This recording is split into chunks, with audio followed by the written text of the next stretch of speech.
Hello guys, আমি আজকে কুলের আচার বানিয়ে দেখাবো।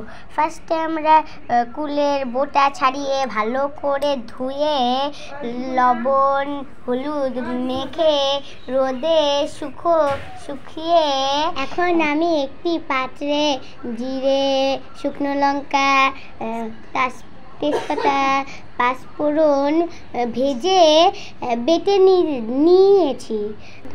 সুন্দর করে বেটে নিয়েছি আমি একটা বাটিতে। এই দেখুন, আমি একটি বাটিতে গুড় ভালো করে জল দিয়ে গুলে, এদিকে কুলগুলোও রেডি, সব কিছু একসঙ্গে রেডি করে নিব।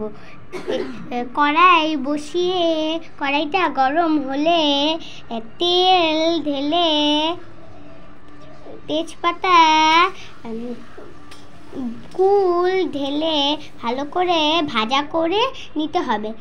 এরপরে মশলা গুড় গোলানো ঢেলে ভালো করে নাড়াচাড়ি করে হয়ে যাবে আমাদের আচার। এরপরে আমি আমার পিসেমশাইকে দিব খেতে কেমন হয়েছে। পিসেমশাই খাচ্ছে আর বলছে দারুণ হয়েছে, দারুণ।